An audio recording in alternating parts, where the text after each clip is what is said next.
Sean bienvenidos a las historias de Lilith. Bienvenidos a todos, este es el capítulo 34 del Silmarillion y el capítulo final.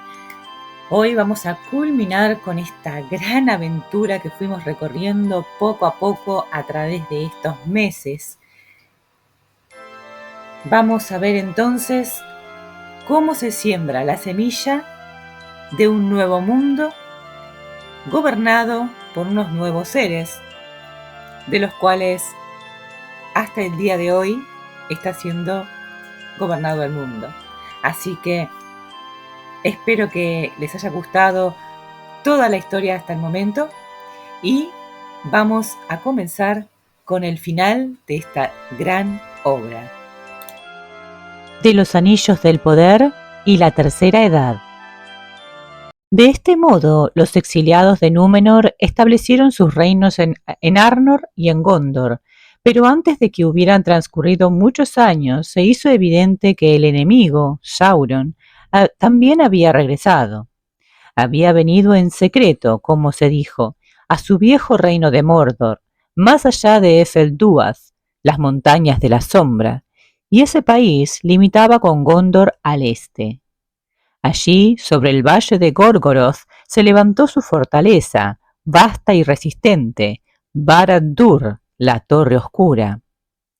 Por esa razón, Sauron había instalado allí su morada desde hacía mucho tiempo, porque el fuego que emanaba allí desde el corazón de la tierra lo utilizaba para brujerías y forjas. Y en medio de la tierra de Mordor había hecho el anillo regente. Allí meditó en la oscuridad hasta que se hubo dado a sí mismo una forma nueva, ya que había perdido para siempre el hermoso semblante cuando fuera arrojado al abismo en el hundimiento de Númenor. Tomó otra vez el gran anillo y se hizo más poderoso, y pocos había aún entre los grandes de los elfos y de los hombres que pudieran soportar la mirada de Sauron. Ahora bien, Sauron preparaba la guerra contra los Eldar y los hombres de Oesternesse, y los fuegos de la montaña despertaron otra vez. Fue así que al ver el humo de Orodruin desde lejos y entender que Sauron había regresado, los Númenóreanos le pusieron a la montaña un nuevo nombre, Amon Amarth, el Monte del Destino. Y Sauron reunió una gran fuerza de servidores venidos del este y del sur. Y entre ellos no pocos eran de la raza de Númenor, porque en los días de la estadía de Sauron en esa tierra, el corazón de casi todo ese pueblo se volcó a la oscuridad. Así ocurría que muchos de los que navegaron hacia el este en ese tiempo y levantaron fortalezas y viviendas en las costas, estaban ya sometidos a la voluntad de Sauron, y los servían de buen grado en la Tierra Media. Pero por causa del poder de Gil-galad, estos renegados, señores a la vez poderosos y malignos, muraron casi todos lejos al sur. Dos había, sin embargo, Herumor y Fuinur, que crecieron en poder entre los Haladrim, un pueblo grande y cruel que habitó en las amplias tierras al sur de Mordor, más allá de las desembocaduras del Anduin. Por lo tanto, cuando Sauron vio la oportunidad, avanzó con una gran fuerza contra el nuevo reino de Gondor, y tomó Minas Ithil, y destruyó el árbol blanco de Isildur que allí crecía. Pero Isildur escapó, y llevando consigo un vástago del árbol, fue por barco río abajo, con su esposa y sus hijos, y navegaron desde las desembocaduras del Anduin en busca de Elendil. Entretanto, Anarion resistió en Osgiliath contra el enemigo y lo rechazó hacia las montañas. Supo que al menos que le llegara ayuda, el reino no podría resistir mucho tiempo. Ahora bien, Elendil y Gil-galad buscaron mutuo consejo, porque percibían que Sauron se volvería demasiado fuerte y que vencería a todos sus enemigos uno por uno si no se unían todos contra él. De este modo se hizo la liga que se llamó la Última Alianza, y se marcharon hacia el este a la Tierra Media, reuniendo una gran hueste de elfos y de hombres, e hicieron alto por un tiempo en Imladris. Se dice que el ejército allí reunido era más gallardo y más espléndido en armas que ningún otro visto desde entonces en la Tierra Media, y el más numeroso desde que el ejército de los Valar avanzara sobre Zangorodrim. Desde Imladris cruzaron los pasos de las montañas nubladas y fueron río abajo por el Anduin, y así llegaron al fin sobre las huestes de Sauron en Dagorlad, la llanura de la batalla, que se extiende por delante de las puertas de la Tierra Negra. Todas las criaturas vivientes se dividieron ese día, y algunas de la misma especie, aun bestias y aves, estaban en uno y en otro bando, excepto los elfos. Solo ellos no estaban divididos y seguían a Gilgalad. De los enanos, pocos eran los que luchaban también en los dos bandos, pero el clan de Durin de Moria luchaba contra Sauron. El ejército de Gilgalad y Elendil obtuvo la victoria, porque el poder de los elfos era grande todavía en ese entonces, y los Númenóreanos eran fuertes y altos, y terribles en la cólera.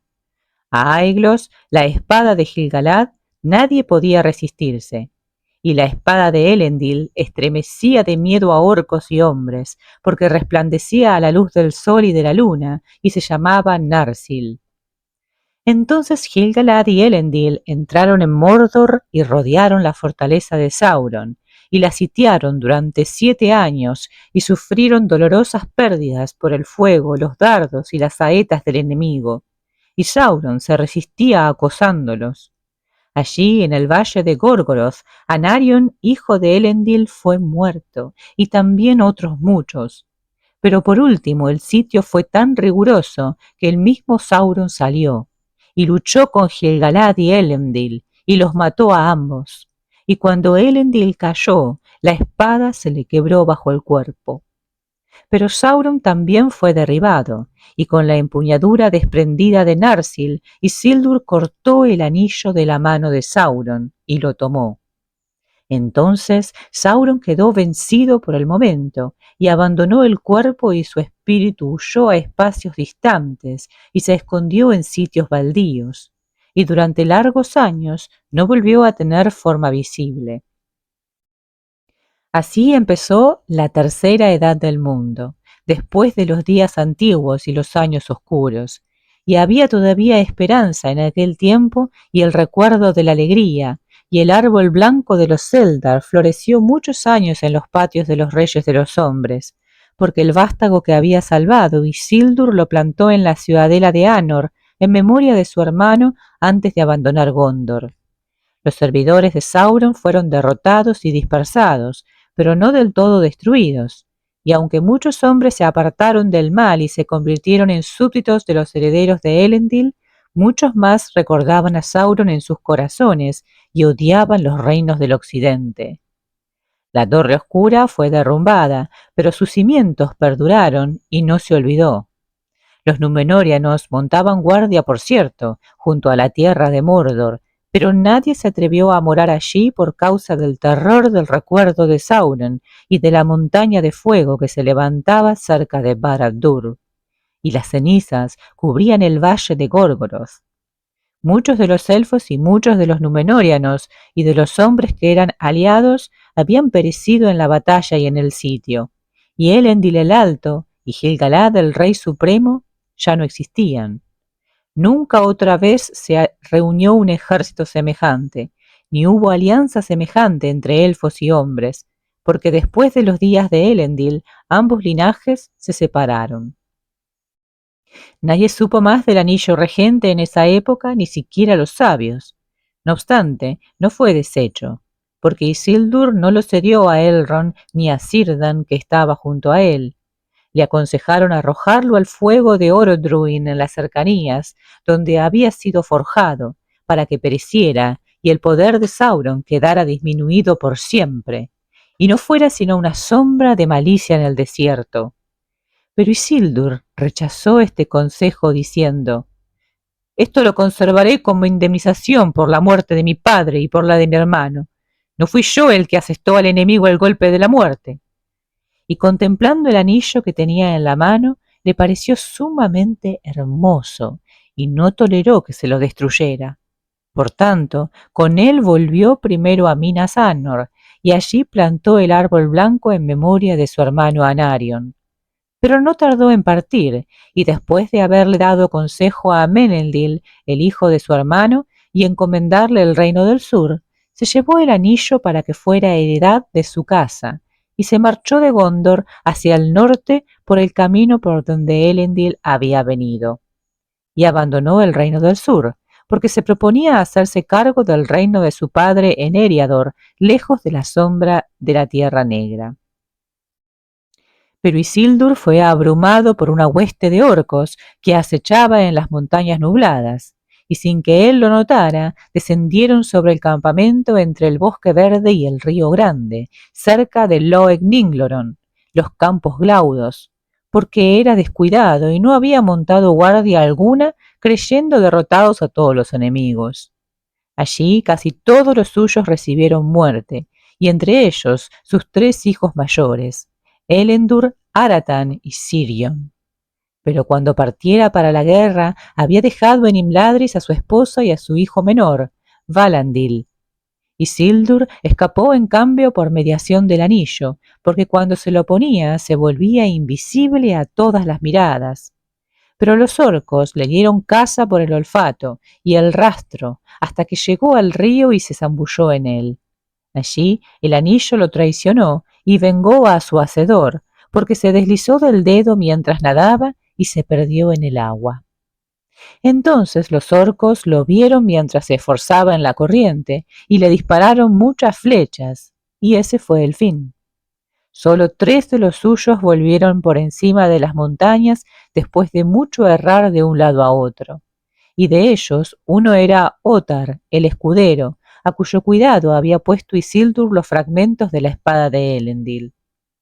De este modo llegó Narsil a manos de Valandil, heredero de Isildur en Imladris, pero la hoja estaba quebrada y su brillo se había extinguido, y no se la volvió a forjar.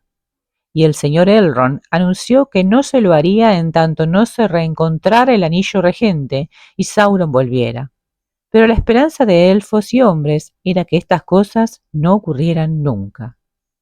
Valandil habitó en Annúminas, pero su pueblo había disminuido, y de los Númenóreanos y de los hombres quedaban muy pocos como para poblar la tierra o mantener todos los lugares que Elendil había edificado. Muchos habían caído en Dargolad y en Mordor y en los campos Glaudos. Y sucedió al cabo de los días de Earendur, el 7º rey que siguió a Valandil, que los hombres del occidente, los Dúnedain del norte, se dividieron en mezquinos reinos y señoríos, y sus enemigos los devoraron uno por uno. Siguieron menguando con los años hasta que pasó su gloria dejando tan solo montículos verdes en la hierba. Por fin, nada quedó de ellos, salvo un pueblo extraño que erraba secretamente por tierras deshabitadas, y los demás hombres nada sabían de dónde moraban ni del propósito de esas idas y venidas, y salvo en Imladris, en la casa de Elrond, el linaje quedó olvidado. Pero los herederos de Isildur, durante muchas vidas de hombres, siguieron atesorando los fragmentos de la espada, y la línea de padre a hijo nunca se quebró. En el sur, Gondor perduró y durante un tiempo creció en esplendor, hasta que la riqueza y majestad del reino hizo recordar a Númenor antes de la caída. Altas torres levantó el pueblo de Gondor, y fortalezas, y puertos de muchos barcos, y la corona alada de los reyes de los hombres fue reverenciada por gentes de muchas tierras y de muchas lenguas.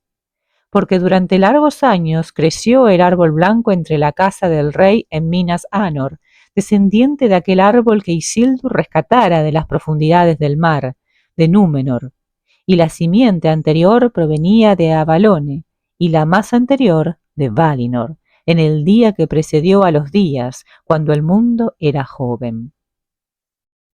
Sin embargo, al final, con el desgaste de los rápidos años de la Tierra Media, Gondor decayó y el linaje de Menelndil, hijo de Anarion, se interrumpió, porque la sangre de los Númenóreanos se mezcló demasiado con la de otros hombres y perdieron poder y sabiduría y tuvieron una vida más breve y no vigilaron a Mordor como antes. Y en los días de Telemnar, el 23º del linaje de Meneldil, una peste llegó desde el oriente en vientos oscuros y atacó al rey y a sus hijos, y perecieron muchos del pueblo de Gondor.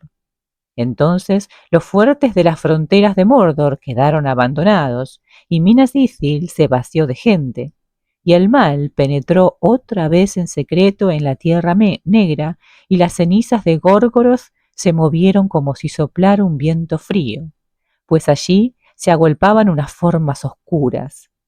Se dice que éstas eran en verdad los Ulairi, que Sauron llamaba los Nazgûl, los 9 espectros del anillo, que durante mucho tiempo habían permanecido ocultos, pero que retornaban ahora para preparar el camino del amo, que había empezado a crecer otra vez. Y en días de Eärendil asestaron el primer golpe, y vinieron durante la noche de Mordor por los pasos de las montañas de la sombra, y moraron en Minas Ithil, y lo convirtieron en un lugar tan espantoso que nadie se atrevía a mirarlo. En adelante se llamó Minas Morgul, la torre de la hechicería, y Minas Morgul estaba siempre en guerra con Minas Anor, en el oeste. Entonces Osgiliath, que con la decadencia de su gente hacía ya mucho que estaba desierta, se convirtió en lugar de ruinas y fantasmas. Pero Minas Anor resistió y recibió un nuevo nombre, Minas Tirith, la Torre de la Guardia, porque allí los reyes hicieron construir en la ciudadela una torre blanca muy alta y muy hermosa, cuya mirada abarcaba muchas tierras. Era orgullosa aún y fuerte esa ciudad, y en ella el árbol blanco floreció todavía un tiempo ante la casa de los reyes. Y allí el resto de los Númenóreanos aún defendía el pasaje del río contra los terrores de Minas Morgul, y contra todos los enemigos del oeste, orcos y monstruos y hombres malvados. Y de ese modo las tierras a espaldas de ellos, al oeste del Anduin, quedaron protegidas de la guerra y la destrucción. Al cabo de los días de Eanur, hijo de Eärnil y último rey de Gondor, Minas Tirith aún se mantenía en pie. Eärnur fue quien cabalgó solo hasta las puertas de Minas Morgul para contestar al desafío del señor de Morgul, y se enfrentó con él en singular combate, pero fue traicionado por los Nazgûl y llevado vivo a la ciudad del tormento, y ningún hombre lo vio otra vez. Ahora bien, Eärnur no dejó heredero, pero cuando la línea de los reyes se extinguió, los mayordomos de la casa de Mardil el Fiel gobernaron la ciudad y el reino, cada vez más menguado, y los Rohirrim, los jinetes del norte, llegaron y moraron en la verde tierra de Rohan, que se llamó antes Calenardon, y fue parte del reino de Gondor. Y los Rohirrim ayudaron a los señores de la ciudad en la guerra. Y al norte, más allá de los saltos del Rauros y las puertas de Argonath, había todavía otras defensas, poderes más antiguos de los que pocos sabían los hombres y que las criaturas malignas no se atrevían a molestar, mientras el Señor Oscuro, Sauron, no volviera madurado el momento. Y hasta que ese momento no llegó, los Nazgûl nunca cruzaron otra vez el río en los días de Eärnil, ni salieron de la ciudad como hombres visibles. Durante todos los días de la tercera edad, después de la caída de Gil-galad, el señor Elrond vivió en Imladris y reunió allí a muchos elfos y otras criaturas sabias y poderosas entre todos los linajes de la Tierra Media, y preservó al cabo de muchas vidas de hombres el recuerdo de todo lo que había sido hermoso. Y la casa de Elrond fue refugio para fatigados y oprimidos y tesoro de preciosos consejos y sabiduría. En esa casa se albergaron los herederos de Isildur en la infancia y la vejez, pues estaban emparentados por la sangre con el mismo Elrond, y también porque él sabía que a uno de su linaje le estaba asignado una parte principal en los últimos hechos de esa edad. Y en tanto ese momento no llegara, los fragmentos de la espada de Elendil se encomendaron al cuidado de Elrond, cuando en días oscuros los Dúnedain se convirtieron en un pueblo errante. En Eriador, Imladris era la más importante morada de los altos elfos, Pero en los puertos grises de Lindon moraba también un resto del pueblo de Gilgalad, el rey de los elfos. A veces erraban por tierras de Eriador, pero la mayoría vivía cerca de las costas del mar y construían y cuidaban las naves élficas en que los primeros nacidos se hacían a la mar, rumbo al más extremo occidente, fatigados del mundo. Círdan el carpintero de barcos era el señor de los puertos y muy poderoso entre los sabios.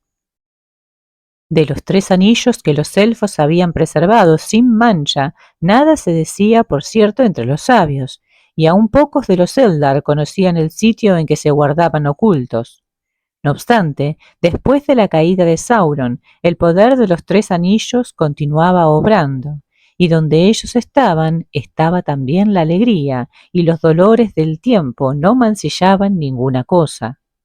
Así ocurrió que antes de que la tercera edad concluyera, los elfos advirtieron que el anillo de zafiro estaba con Elrond, en el hermoso valle de Rivendell, pues sobre su casa las estrellas del cielo eran más brillantes, mientras que el anillo de diamante estaba en la tierra de Lorien, donde vivía la dama Galadriel.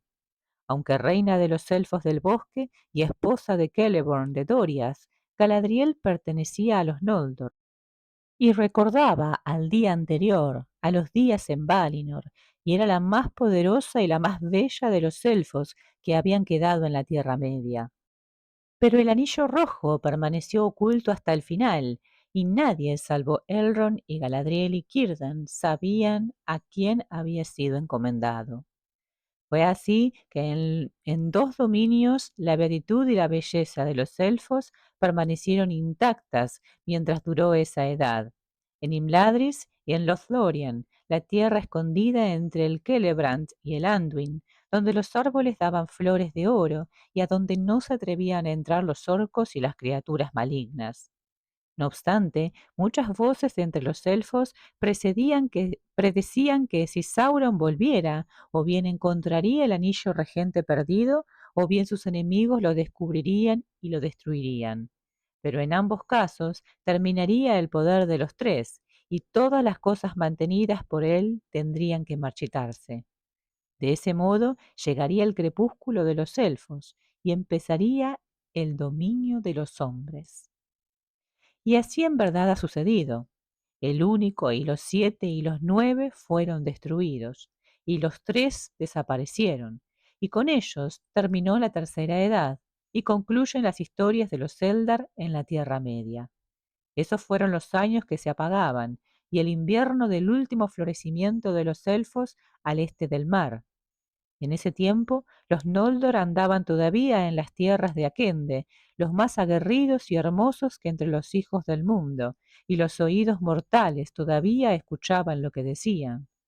Muchas cosas bellas y maravillosas había aún en la tierra en aquel tiempo, y también muchas cosas malignas y horribles, orcos y trasgos y dragones, y bestias salvajes, y extrañas criaturas de los bosques, viejas y sabias, cuyos nombres se han olvidado. Los enanos trabajaban aún en las montañas y labraban con paciente artesanía obras de metal y de piedra que hoy nadie puede igualar.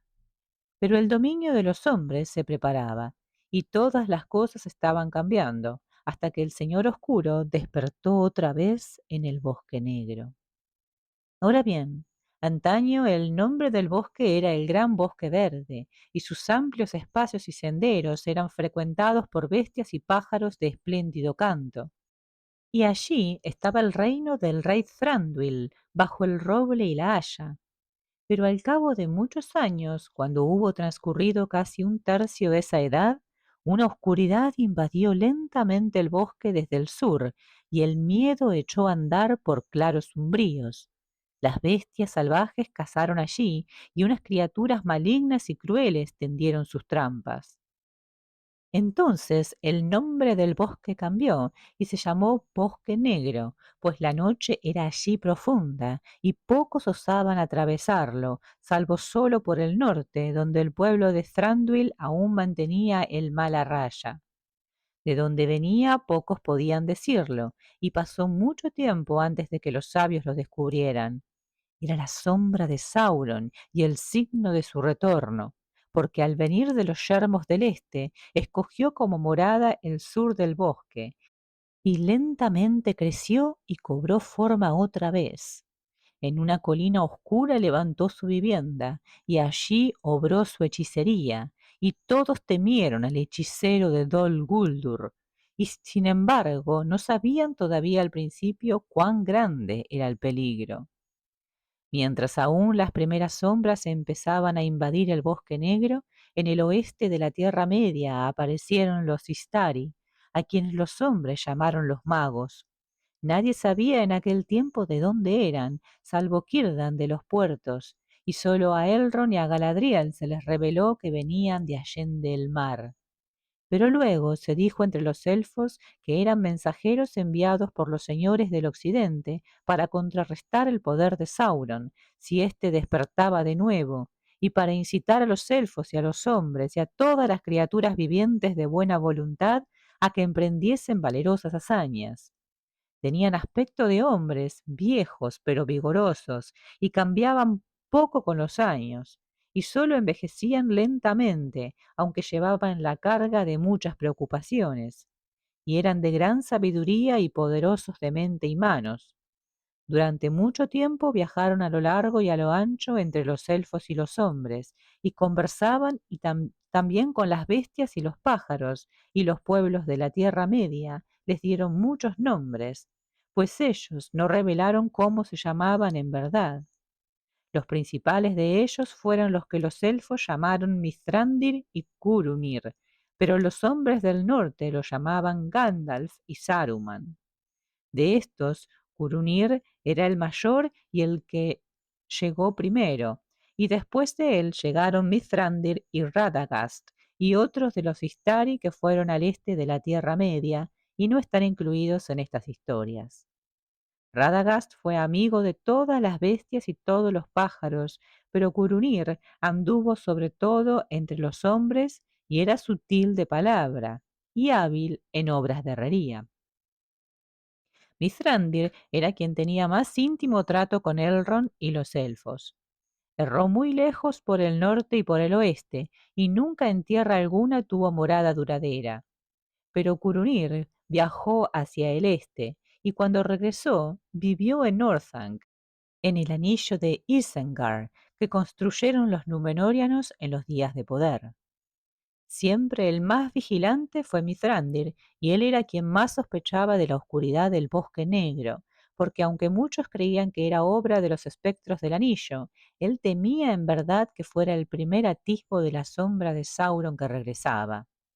Y marchó a Dol Guldur, y el hechicero huyó de él, y hubo una paz cautelosa durante un largo tiempo.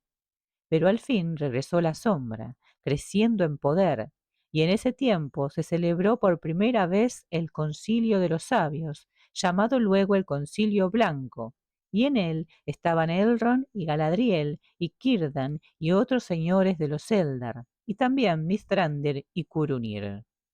Y Curunir, que era Saruman el Blanco, fue escogido como jefe, pues era quien más había estudiado las estratagemas de Sauron en otros tiempos. Galadriel había deseado en verdad que Mithrandir fuera la cabeza del concilio, y Saruman se lo reprochó, pues su orgullo y su deseo de dominio eran ahora grandes. Pero Mithrandir rehusó el cargo, pues no quería pactos ni trabas excepto con aquellos que lo habían enviado, y no habitaba en sitio alguno ni se sometía a convocatorias. Y Saruman se puso a estudiar la ciencia de los anillos del poder, cómo habían sido hechos y qué les había ocurrido. Ahora bien, la sombra se hacía cada vez más grande y los corazones de Elrond y Mithrandir se oscurecieron. Por tanto, en una ocasión, Mithrandir fue de nuevo con gran peligro a Dol Guldur y a los abismos del hechicero, y descubrió la verdad y escapó. Y volviendo ante Elrond dijo: Ciertas hay son nuestras sospechas. Este no es uno de los Ulairi, como muchos de él lo creyeron largo tiempo. Es el mismo Sauron, que otra vez ha cobrado forma y crece ahora deprisa, y está juntando otra vez todos los anillos, y busca siempre noticias acerca del único y de los herederos de Isildur, si viven aún sobre la tierra. Y Elrond contestó: en la hora en que Isildur tomó el anillo y no quiso cederlo, se obró este hado, que Sauron volvería. No obstante, el único se perdió, dijo Mithrandir, y mientras no se encuentre, podemos dominar al enemigo, si unimos nuestras fuerzas y no nos demoramos demasiado. Entonces se convocó el Concilio Blanco, y allí Mithrandir los instó a rápidos procederes, pero Curunir se opuso y aconsejó esperar y vigilar. Porque no creo, dijo, que volvamos a encontrar el único en la Tierra Media. Cayó en el Anduin y pienso que habrá sido arrastrado al mar hace ya tiempo. Allí quedará hasta el fin, cuando todo este mundo se haya roto y los abismos se vacíen. Por tanto, nada se hizo en esa ocasión, aunque había recelo en el corazón de Elrond, quien le dijo a Mithrandir: no obstante, presagio que el único llegará a encontrarse, y habrá guerra otra vez, y en esa guerra esta edad llegará a término. Concluirá, por cierto, en una segunda oscuridad, a menos que una extraña ocasión nos libere, que mis ojos no pueden ver. Muchas son las extrañas ocasiones del mundo, dijo Mithrandir, y el socorro a menudo llega de manos de los débiles, cuando los sabios fracasan. Ocurrió entonces que los sabios se sintieron perturbados, pero ninguno leyó entonces en los negros pensamientos de Curunir, ni nadie supo que era ya un traidor, pues deseaba que él y no otro fuese quien encontrara el anillo, y así podría ponérselo y doblegar a todo el mundo a su voluntad. Durante demasiado tiempo había estudiado los pasos de Sauron con la esperanza de derrotarlo, y ahora le tenía más envidia como rival que odio por lo que había hecho, y creía que el anillo, que pertenecía a Sauron, buscaría a su amo cuando éste reapareciese, pero si volvían a expulsarlo, entonces el anillo permanecería oculto. Por tanto, estaba dispuesto a jugar con el peligro y dejar tranquilo a Sauron por un tiempo, pues esperaba prevalecer mediante artilugios, tanto sobre la gente amiga como sobre el enemigo, cuando el anillo apareciera. Montó una guardia en los campos Glaudos, pero pronto descubrió que los sirvientes de Dol Guldur registraban todos los caminos del río en esa región. Entonces advirtió que también Sauron estaba enterado de cómo había muerto Isildur, y tuvo miedo, y se retiró a Isengard y la fortificó. Y se enfrascó cada vez más profundamente en la ciencia de los anillos del poder y en el arte de la forja. Pero no dijo nada de esto en el concilio, esperando ser el primero en oír nuevas del anillo. Reunió a todo un ejército de espías, y muchos de entre ellos eran pájaros, porque Radagast no adivinó la traición de Curunir y lo ayudó creyendo que estaban vigilando al enemigo. Pero la sombra del bosque negro era cada día más profunda, y unas criaturas malignas concurrieron a Dol Guldur desde todos los lugares oscuros del mundo, y se unieron nuevamente bajo una sola voluntad, y volvieron su malicia contra los elfos y los sobrevivientes de Númenor. Pero al fin el concilio fue de nuevo convocado, y se debatió mucho la ciencia de los anillos. Pero Mithrandir le habló al concilio diciendo: no es necesario que encontremos el anillo, porque mientras permanezca en la tierra y no se deshaga, tendrá siempre poder. Y Sauron crecerá y confiará. El poder de los elfos y de los amigos de los elfos es menor ahora de lo que fue. Sauron será pronto demasiado fuerte para nosotros, aun sin el gran anillo, porque gobierna los 9 y de los 7 ya ha recuperado 3. Tenemos que atacar. A esto asintió ahora Curunir, deseando que Sauron fuera arrojado de Dol Guldur, que estaba cerca del río, y no tuviera oportunidad de continuar la busca. Así dio por última vez ayuda al concilio, y las fuerzas se unieron, y atacaron Dol Guldur, y expulsaron a Sauron de su baluarte, y durante un corto tiempo el bosque negro volvió a ser como antaño. Pero el golpe que asestaron llegó demasiado tarde, porque el Señor Oscuro lo había previsto, y él estaba esperándolo desde hacía mucho. Y los Ulairi, los 9 sirvientes, habían ido delante de él para prepararle el camino. Por tanto, la huida fue solo un engaño, Y Sauron pronto volvió, y antes de que los sabios pudieran prevenirlo, se instaló en su reino de Mordor, y levantó una vez más las torres oscuras de Barad-dûr. Y en ese año se convocó el Concilio Blanco una última vez, y Curunir se retiró a Isengard, y no recibió otro consejo que el suyo propio. Los orcos estaban reuniéndose, y lejos al este y al sur los pueblos salvajes se armaban. Entonces, en medio del miedo creciente y los rumores de guerra, el presagio de Elrond se cumplió, y el anillo único fue encontrado en verdad, en una ocasión más extraña todavía que la prevista por Mithrandir, y permaneció oculto de Curunir y de Sauron, porque había sido recogido del Anduin mucho antes que ellos lo buscaran, y lo había encontrado un pequeño pescador que vivía en una aldea junto al río antes de la caída de los reyes de Gondor, y quien lo encontró lo llevó fuera a un oscuro escondrijo bajo las raíces de las montañas, a donde nadie podía ir a buscarlo. Allí quedó hasta que en el año del ataque a Dol Guldur fue nuevamente encontrado por un viajero que huía perseguido por los orcos a las profundidades de la tierra, y pasó a un país distante, a la tierra de los Perianath, la gente pequeña, los medianos, que habitaban al oeste de Eriador. Y antes de ese día, poco habían interesado a los elfos y a los hombres, y en los consejos de Sauron o de los sabios, nadie excepto Mithrandir los había tenido en cuenta. Ahora bien, por fortuna y porque él estaba atento, Mithrandir fue el primero en tener noticias del anillo, antes que Sauron se enterase. No obstante, se sintió afligido e inquieto, porque muy grande era el poder maligno de esa cosa como para que la tuviera alguno de los sabios, a no ser que como Curunir deseara convertirse en un tirano y en otro señor oscuro. Pero no era posible ocultárselo por siempre a Sauron, ni deshacerlo mediante las artes de los elfos. De modo que con ayuda de los Dúnedain del norte, Mithrandir hizo vigilar la tierra de los Perianath y aguardó la ocasión oportuna.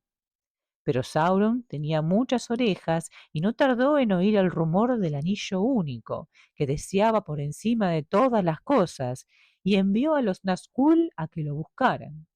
Entonces estalló la guerra, y en la batalla con Sauron la tercera edad acabó como había empezado. Pero quienes vieron lo que se hizo en aquel tiempo, hazañas heroicas y asombrosas, han contado en otro sitio la historia de la Guerra del Anillo, y cómo terminó no solo con una victoria imprevista, sino también con dolor, desde mucho antes presagiado. Dígase aquí que en aquellos días el heredero de Isildur se levantó en el norte y tomó los fragmentos de la espada de Elendil, y en Imladris volvieron a forjarse, y el heredero fue a la guerra, un gran capitán de hombres. Era Aragorn, hijo de Arathorn, el 39º heredero en línea directa de Isildur, y sin embargo más semejante a Elendil que ninguno antes de él. Hubo batalla en Rohan, y Curunir el traidor fue derribado, e Isengard quebrantada, y delante de la ciudad de Gondor se libró una gran contienda, y el señor de Morgul, capitán de Sauron, entró allí en la oscuridad. Y el heredero de Isildur condujo al ejército del oeste hasta las puertas negras de Mordor. En esa última batalla estaban Mithrandir y los hijos de Elrond, y el rey de Rohan, y los señores de Gondor, y el heredero de Isildur con los Dúnedain del norte. Allí por fin enfrentaron la muerte y la derrota, y todo valor resultó vano, porque Sauron era demasiado fuerte. No obstante, en esa hora se puso a prueba lo que Mithrandir había dicho, y la ayuda llegó de manos de los débiles cuando los sabios fracasaron, porque como se oyó en muchos cantos desde entonces, fueron los Perianath, la gente pequeña, los habitantes de las laderas y los prados, quienes trajeron la liberación. Porque Frodo, el mediano, se dice, portó la carga a pedido de Mithrandir, y con un solo sirviente atravesó peligros y oscuridad, y a pesar de Sauron llegó por último al monte del destino, y allí arrojó el gran anillo de poder al fuego en que había sido forjado, y así por fin fue deshecho, y el mal que tenía se consumió. Entonces cayó Sauron y fue derrotado por completo, y se desvaneció como una sombra de malicia. Las torres de Barad-dûr se derrumbaron en escombros, y al rumor de esta caída muchas tierras temblaron. Así llegó otra vez la paz, y una nueva primavera despertó en el mundo, y el heredero de Isildur fue coronado rey de Gondor y de Arnor, y el poder de los Dúnedain fue acrecentado y su gloria renovada. En los patios de Minas Anor el árbol blanco floreció otra vez, pues Mithrandir encontró un vástago en las nieves de Mindolluin, que se alzaba alto y blanco por sobre la ciudad de Gondor, y mientras creció allí, los días antiguos no fueron del todo olvidados en el corazón de los reyes. Ahora bien, casi todas estas cosas se lograron por el consejo y la vigilancia de Mithrandir, y en los últimos pocos días se reveló como señor de gran veneración, y vestido de blanco cabalgó a la batalla. Pero hasta que el momento de partir llegó también para él, nadie supo que durante mucho tiempo había guardado el anillo rojo del fuego.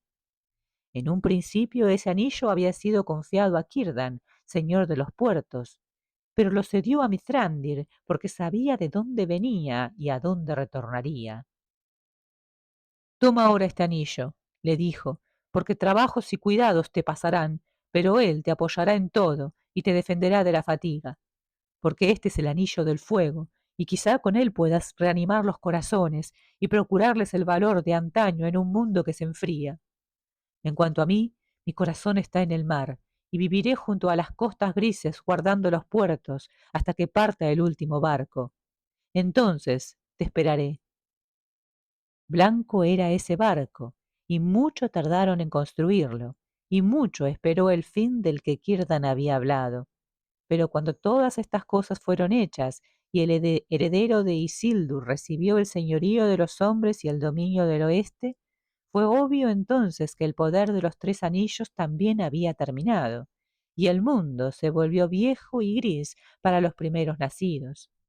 En ese tiempo, los últimos Noldor se hicieron a la mar desde los puertos y abandonaron la Tierra Media para siempre.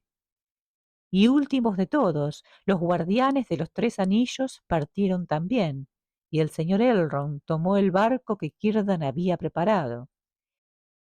En el crepúsculo del otoño partió Mithlond, hasta que los mares del mundo curvo cayeron por debajo de él, y los vientos del cielo redondo no lo perturbaron más, y llevado sobre los altos aires por encima de las nieblas del mundo, fue hacia el antiguo occidente, y el fin llegó para los Eldar de la historia y de los cantos.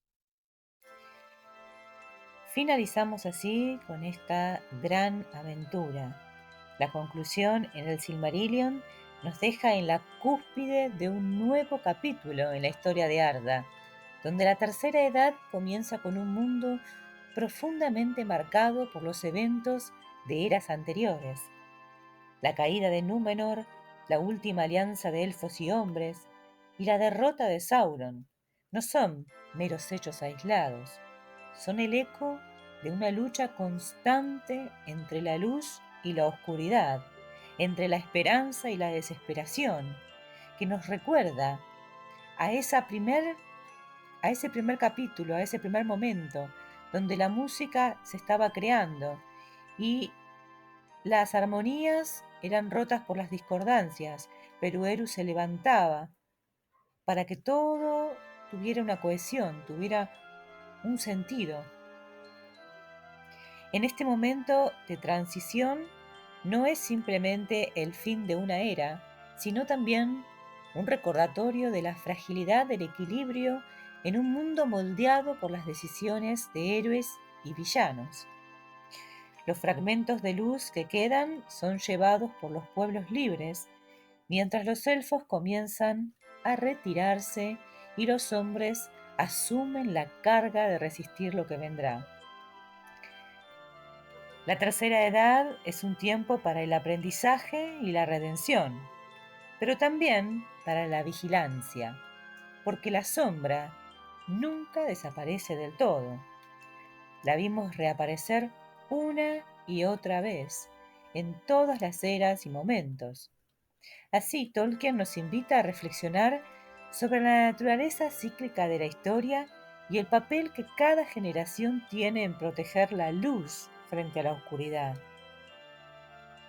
Siempre hay una elección. Todos los hijos de Ilúvatar tienen siempre la posibilidad de elegir. Y aún así lo ponemos en duda, ¿no? Porque está muy claro que para Tolkien, en este mundo, todo está como predefinido, ¿no? Aún así, bueno, uno tiene la posibilidad de elegir el bien o el mal. Por ejemplo, Urin. Urin, por más que hacía todo mal, siempre elegía el bien. Es decir, eso no quiere decir que nos vayan a salir las cosas bien o que vayamos a estar luchando por una causa realmente justa, pero sí estamos orientados hacia el bien, ¿no? O por el contrario, uno puede elegir dejarse llevar por el mal, ¿no? Por los sentimientos del mal, que cuáles eran, según Tolkien. Bueno, el orgullo, principalmente. El deseo de tener todo para uno mismo, ¿no? De gobernar a los demás. Bueno, esas han sido algunas, ¿no? También el miedo, la frustración. Por ejemplo, recordemos a Urin, cuando es liberado y lleva ya el mal dentro suyo. En fin, esta es la continuidad donde reside la esperanza. Porque mientras haya quien luche por el bien, bueno, siempre existirá la posibilidad de un nuevo amanecer.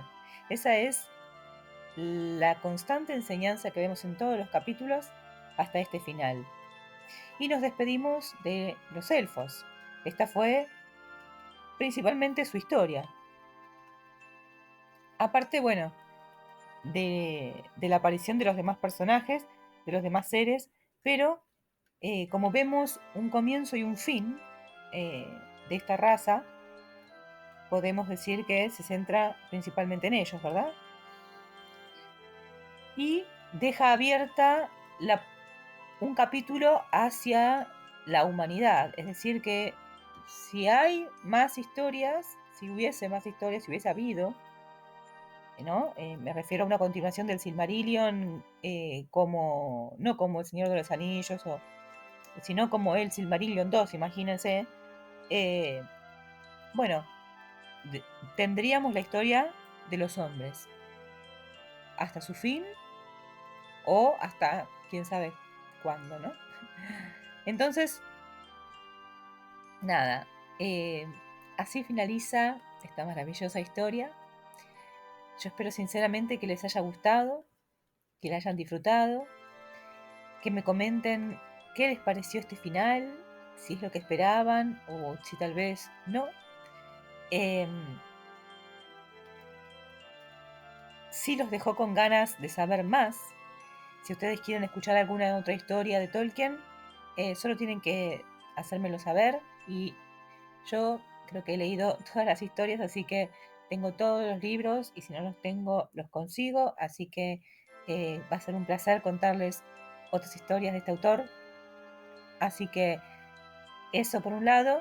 Además, los invito a suscribirse para poder escuchar otras historias que van a venir tan fantásticas como esta. Si quieren dejar like, se los voy a agradecer de corazón para que el canal pueda, bueno, llegar a más personas y seguir creciendo. Y los espero la próxima con el comienzo de un nuevo cuento, de una nueva fantasía para poder disfrutar. Espero que estén todos muy bien y los veo la próxima. Adiós.